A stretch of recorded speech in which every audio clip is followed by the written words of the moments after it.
आज की इस वीडियो में हम लोग करने वाले हैं 12th क्लास जियोग्राफी का chapter number 2 the world population के मोस्ट इंपॉर्टेंट एमसीक्यूज। तो वीडियो के एंड तक बने रहना। तो चलिए फिर बिना किसी देरी के वीडियो शुरू करते हैं। तो ये रहा हमारा पहला question, the continent that has the lowest growth rate of the population, यानी कि हमें ऐसे कॉन्टिनेंट का नाम बताना है जिसके पास क्या है, सबसे कम ग्रोथ रेट है, यानी कि उसकी जो पॉपुलेशन है वो सबसे कम बढ़ती है। ठीक है, तो इसका आंसर हो जाएगा option D, Europe. Question number 2 है, who can make a nation great and strong, यानी कि एक नेशन को, एक देश को कौन सबसे स्ट्रॉन्ग और ग्रेट बना सकता है। तो इसका आंसर हो जाएगा, मेरे ख्याल से ये सभी को पता होगा, तो इसका आंसर होगा option B, people of the country. Question number 3 है, the continent that has the highest growth rate of population, यानी कि हमें एक ऐसे कॉन्टिनेंट के बारे में बताना है जिसका जो पॉपुलेशन ग्रोथ रेट है ना वो सबसे हाई है, यानी कि उसकी जो पॉपुलेशन है वो सबसे ज़्यादा तेज़ी से बढ़ रही है। तो इसका आंसर हो जाएगा हमारे पास option A, Africa. Question number 4 है, pattern of population distribution and density help us to understand which characteristics of an area, यानी कि जो एक पैटर्न है, एक जो तरीका है पॉपुलेशन यानी कि जो आबादी है उसके डिस्ट्रीब्यूशन का, यानी कि जो आबादी बंटी हुई है या कितने दर के ऊपर बटी हुई है, इस चीज़ से हमें क्या पता चलता है, या ये जो पॉपुलेशन डिस्ट्रीब्यूशन और डेंसिटी है वो किस चीज़ का कैरेक्टरिस्टिक है वो हमें बताना है। तो इसका आंसर हो जाएगा हमारे पास ऑप्शन सी, डेमोग्राफिक। यानी कि अगर मैं सिंपल शब्दों में आपको बताऊं कि ये जो पॉपुलेशन डिस्ट्रीब्यूशन और डेंसिटी का जो पैटर्न है, यानी कि ये जो पॉपुलेशन की डिस्ट्रीब्यूशन और डेंसिटी है उससे हम क्या है, एक डेमोग्राफिक जो कैरेक्टरिस्टिक है एक एरिया का वो हम समझते हैं। और डेमोग्राफिक कैरेक्टरिस्टिक क्या होता है वो मैंने आपको इसकी एक्सप्लेनेशन वीडियो में अच्छे से समझाया था। अगर आपने अभी तक वो वीडियो नहीं देखी है तो जाओ जल्दी से जाके उस वीडियो को देख लो। क्वेश्चन नंबर 5 है, the 10 most populous countries of the world account that percentage of the world's total population, यानी कि जो हमारी 10 मोस्ट पॉपुलस कंट्रीज़ है, यानी कि 10 घनी आबादी वाले जो देश हैं उनमें से कितनी पॉपुलेशन वो कंट्रीब्यूट करते हैं वर्ल्ड के अंदर। मान लो पूरे वर्ल्ड में अगर 100% पॉपुलेशन है तो उसमें से जो 10 सबसे ज़्यादा आबादी वाले देश हैं उनमें कितनी पॉपुलेशन रहती है वो हमें बताना है। तो इसका आंसर हो जाएगा ऑप्शन ए, 60%। क्वेश्चन नंबर 6 है, the ratio of the density of population is measured in, यानी कि जो रेशियो होता है वो किसके अंदर मेजर किया जाता है, डेंसिटी ऑफ पॉपुलेशन का। और डेंसिटी ऑफ पॉपुलेशन क्या होती है वो जल्दी से कमेंट करके बताओ। तो इसका आंसर हो जाएगा ऑप्शन बी, पर्सन्स पर स्क्वायर किलोमीटर। क्वेश्चन नंबर 7 है, which of the following is not a push factor, यानी कि इनमें से पुश फैक्टर कौन सा नहीं है और वो हमें बताना है। पुश फैक्टर ऐसे नेगेटिव फैक्टर्स होते हैं जिनकी वजह से क्या है, माइग्रेशन होती है। तो इसका आंसर हो जाएगा ऑप्शन सी, मेडिकल फैसिलिटीज़, क्योंकि ये पुश नहीं पुल फैक्टर है। क्वेश्चन नंबर 8 है, which of the following is not a pull factor, तो इनमें से कौन सा पुल फैक्टर नहीं है वो हमें बताना है। तो इसका आंसर हो जाएगा ऑप्शन ए, वाटर शॉर्टेज। और पुल फैक्टर ऐसे फैक्टर्स होते हैं जो क्या है, लोगों को अट्रैक्ट करते हैं प्लेस ऑफ डेस्टिनेशन के ऊपर। क्वेश्चन नंबर 9 है, which of the following geographical factors influences the population, यानी कि इनमें से कौन सा जियोग्राफिकल फैक्टर है जिसकी वजह से जो पॉपुलेशन है वो इन्फ्लुएंस होती है। तो इसका आंसर हो जाएगा option D, all of this, क्योंकि ये सारे ही जियोग्राफिकल फैक्टर्स हैं जिनकी वजह से पॉपुलेशन डिस्ट्रीब्यूशन इन्फ्लुएंस होती है। क्वेश्चन नंबर 10 है, which one of the following economic factor influences the population, यानी कि इनमें से कौन सा इकोनॉमिक फैक्टर है जो इन्फ्लुएंस करता है पॉपुलेशन को। तो इसका आंसर हो जाएगा option C, both A and B. वैसे तो क्या है, 3 इकोनॉमिक फैक्टर्स होती हैं, अर्बनाइजेशन, इंडस्ट्रियलाइजेशन और माइनिंग। तो यहाँ पे 2 दे रखे हैं तो हम दोनों को ही मार्क करेंगे। क्वेश्चन नंबर 11 है, what are the components of population change, यानी कि जो पॉपुलेशन बदलती रहती है उसके कंपोनेंट्स क्या है। तो इसका आंसर हो जाएगा हमारे पास option B, birth, death and migration. Question number 12 है, population increased by the difference between birth and death in particular region between 2 points of time dash, तो यानी कि जो पॉपुलेशन बढ़ती है जब डिफरेंस होता है बर्थ और डेथ के बीच में एक पर्टिकुलर रीज़न में 2 पॉइंट ऑफ टाइम के बीच में, मान लो वो 6 महीने भी हो सकते हैं या 2 महीने भी हो सकते हैं, तो उसे हम क्या बोलेंगे वो हमें बताना है।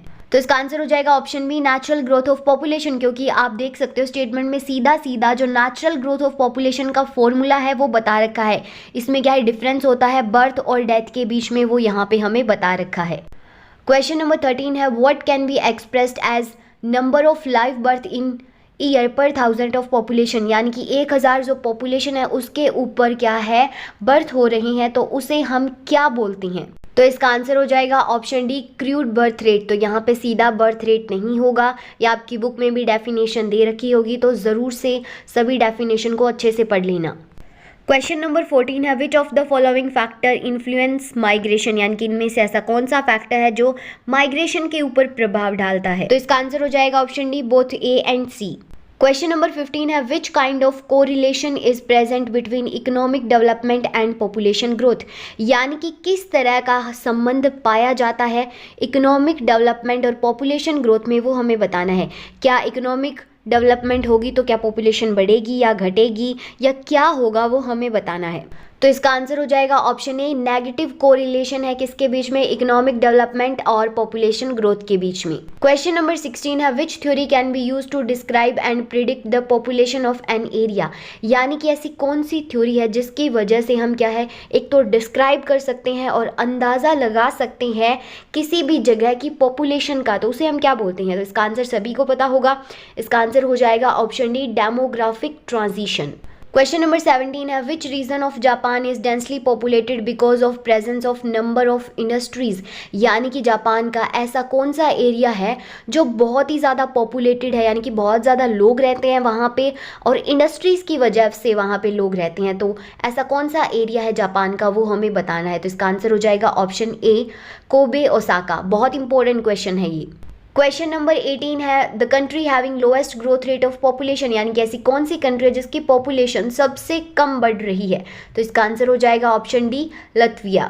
क्वेश्चन नंबर 19 है what affects the large mortality rate of a region, यानी कि किसी एरिया के अंदर बड़ी मात्रा में क्या है डेथ रेट होता है, मोर्टेलिटी का मतलब होता है डेथ रेट, तो उससे क्या अफेक्ट पड़ता है वो हमें बताना है।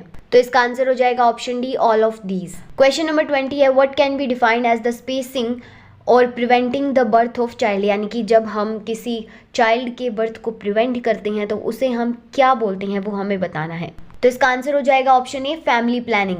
क्वेश्चन नंबर 21 है which one of the following is not a area of space population, यानी कि इनमें से ऐसा कौन सा एरिया है जहाँ पे क्या है बहुत कम पॉपुलेशन नहीं रहती। बेसिकली ये बताना है कि सबसे ज़्यादा पॉपुलेशन इनमें से कौन से एरिया में रहती है। तो इसका आंसर हो जाएगा option B South East Asia. Question number 22 है the annual population growth rate in India is, यानी कि इंडिया का पॉपुलेशन ग्रोथ रेट क्या है वो हमें बताना है। तो इसका आंसर हो जाएगा ऑप्शन बी 1.64%। नेक्स्ट है हमारे पास फिल इन द ब्लैंक्स। हालांकि इस बार फिलिंग द ब्लैंक्स नहीं आने वाले, लेकिन फिर भी आपकी प्रैक्टिस के लिए मैं आपको कुछ क्वेश्चंस यहाँ पे दे रही हूँ। तो 24 का फर्स्ट है when people move from one place to another the place they moving from is called, यानी कि जब लोग एक स्थान से दूसरे स्थान पर जाते हैं और जिस स्थान से वो जा रहे हैं, यानी कि मूविंग फ्रॉम जिस जगह से वो जा रहे हैं उसे हम क्या बोलते हैं। तो इसका आंसर हो जाएगा प्लेस ऑफ ऑरिजिन। उसे हम क्या है जहाँ से लोग जा रहे होते हैं उसे हम प्लेस ऑफ ऑरिजिन बोलते हैं। नेक्स्ट पे पूछ रखा है the place they move to, यानी कि जिस जगह पर वो जाते हैं उसे हम क्या बोलते हैं, तो उसे हम बोलते हैं प्लेस ऑफ डेस्टिनेशन। अब मैं आपको एक एग्जांपल से समझाती हूँ। मान लो मैं क्या है दिल्ली से जा रही हूँ मुंबई माइग्रेट होके, तो दिल्ली में रहती हूँ और जा कहाँ रही हूँ मुंबई जा रही हूँ, तो जो दिल्ली होगा वो होगा मेरा प्लेस ऑफ ऑरिजिन और मैं जा रही हूँ मुंबई तो वो होगा मेरा place of destination. So next we have dash may be interpreted as a spontaneous effort to achieve a better balance between population and resources, यानी कि ऐसी क्या चीज़ है जिसकी वजह से population और resources में बैलेंस लाया जा सकता है। बहुत इंपॉर्टेंट क्वेश्चन है ये, इसको ध्यान से देखो कि ऐसी क्या चीज़ है या क्या टर्म है जिसकी वजह से हम क्या है बैलेंस ला सकते हैं population और resources के बीच में। तो इसका आंसर हो जाएगा माइग्रेशन की। माइग्रेशन की वजह से क्या है बैलेंस लाया जा सकता है population और resources में। क्वेश्चन नंबर 24 है who says that Asia has many places where people are few and few places where people are many, यानी कि यहाँ पर एक स्टेटमेंट दे रखी है कि एशिया में क्या है बहुत सारी तो ऐसी जगह है जहाँ पर क्या है बहुत कम लोग रहते हैं और बहुत सारी जगह ऐसी है जहाँ पर बहुत ज़्यादा लोग रहती हैं। तो ये स्टेटमेंट किसने दी थी वो हमें बताना है। तो इसका आंसर हो जाएगा option B George B Cressey. Question number 25 है how many times in the past 500 years human population increase, यानी कि पिछले 500 सालों के अंदर जो इंसान की आबादी है वो कितनी गुना बढ़ी है वो हमें बताना है। तो इसका आंसर हो जाएगा option A more than 10 times. तो यहीं पर ये चैप्टर होता है ख़त्म। इसके इंपॉर्टेंट एमसीक्यूज़ भी होते हैं ख़त्म। नेक्स्ट वीडियो के लिए वेट ज़रूर करना, और बाकी की वीडियोस नहीं देखी तो जाओ जल्दी से वीडियो देख लो, और ये वीडियो कैसी लगी कमेंट करना बिल्कुल मत भूलना।